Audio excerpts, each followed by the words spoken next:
Brothers की जो पत्नी है, शांता पाटनी है, शारिका है, तमाम परिवार अगर सेवा कर रहा है, मैं समझता हूँ कि वो इस बात का एहसास करता है कि हमें समाज को कुछ देना चाहिए। और इसलिए मैंने कहा कि सामाजिक उत्तरदायित्व निभाने में अशोक पाटनी की तरह और लोगों को आगे आना चाहिए।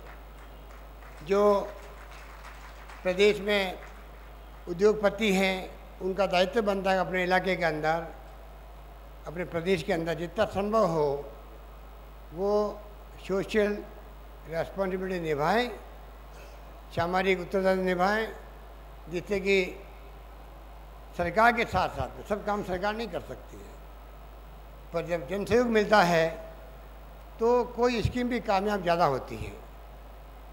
ऐसा मेरा अनुभव है। तो मेरा मानना है कि उसमें आने वाले वक्त के अंदर और ज़्यादा सहभागिता होगी समाज की।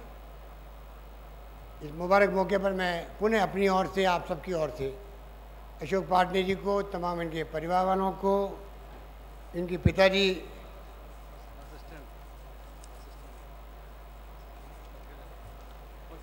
बस स्टैंड की बात कर रहा हूँ,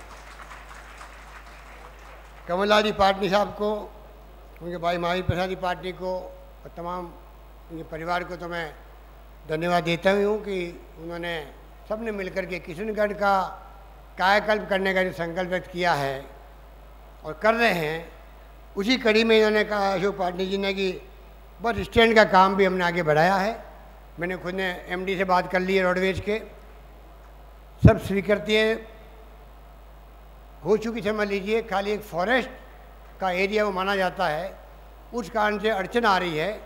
उसका डाइवर्सन का हमने सरकार ने लगा दी एप्लीकेशन। अशोक पाटनी ने वादा किया है कि आप वो काम जल्दी करवा देंगे, तो आधुनिक बस स्टैंड बना के वो देंगे।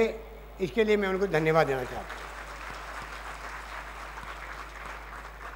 ये भी एक, जैसे गर्ल्स कॉलेज एक मिसाल बनेगी, उसी प्रकार से बस स्टैंड भी शानदार बनेगा, आधुनिक बनेगा, वो भी एक मिसाल बनेगी किशनगढ़ के लिए।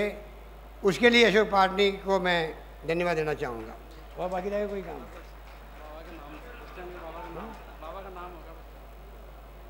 जब आप बना के दोगे तो बाबा का नाम तो बनाना ही पड़ेगा हम लोगों को, इसमें कहने की बात तो नहीं है।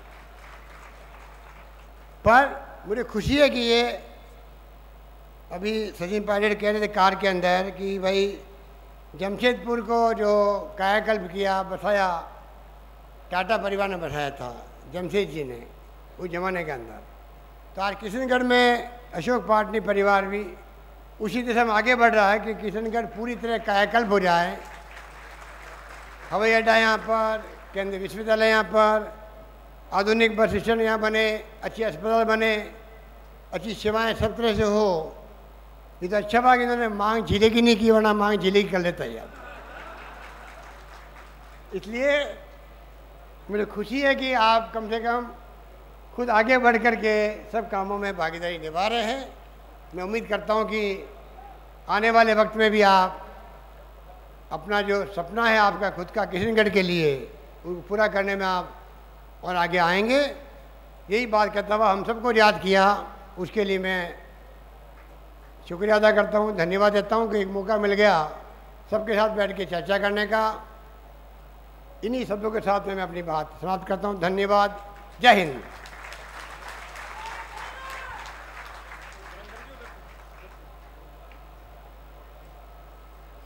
अतिथि से आग्रह की कृपया अपने स्थान पर बैठे रहें। अभी स्मृति चिन्ह भेंट किए जाएंगे, उसके बाद धन्यवाद ज्ञापन के बाद ये समारोह समाप्त होगा। जितने लोग बैठे हैं कृपया मंच से दूर रहें और अपना स्थान ग्रहण करके रखें। पैसा सब कमाते हैं, मगर जीवन उसी का सार्थक है जो अपने कमाए धन को समाज और पीड़ित मानवता के लिए खर्च कर देता है। एक अशोक जी अपने पूरे प्रदेश के विकास के लिए कार्य कर रहे हैं, तो दूसरे अशोक सामाजिक विकास के लिए तत्पर हैं। तो एक अशोक की आदेश और दूसरे अशोक की अनुपालना, मैं तो ये चाहूँगा कि ये जोड़ी बनी रहे, ताकि प्रदेश के विकास के साथ साथ हमारा सामाजिक विकास भी उसी गति से आगे बढ़ता रहे। तो जहाँ दो अशोक एक साथ हो जाएं, वहाँ मान के चलता हूँ कि ना तो शोक होगा, न संताप होगा, न पीड़ा होगी और न दुख होगा। आपकी इस प्रेरणा के बाद अब बारी है स्मृति चिन्ह भेंट करने की। मैं आमंत्रित करता हूं श्री सुरेश जी पाटनी को कि वे मंच पर पधारें और हमारे आज के मुख्य अतिथि माननीय मुख्यमंत्री श्री अशोक गहलोत जी को स्मृति चिन्ह भेंट करें। श्री सुरेश जी पाटनी।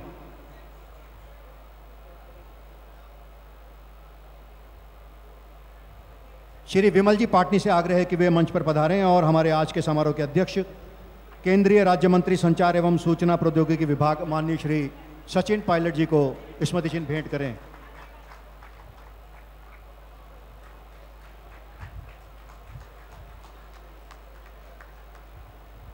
इसी क्रम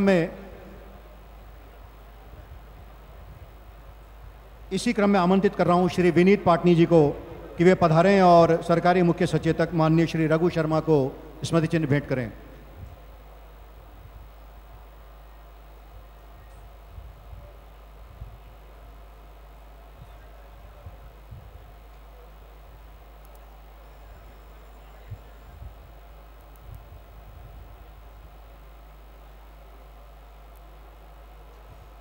श्रीमती शांता जी पाटनी से आग्रह है कि वे मंच पर पधारें और माननीय नसीम अख्तर इंसाफ साहब मोहतरमा को हम सब की ओर से स्मृति चिन्ह भेंट करें।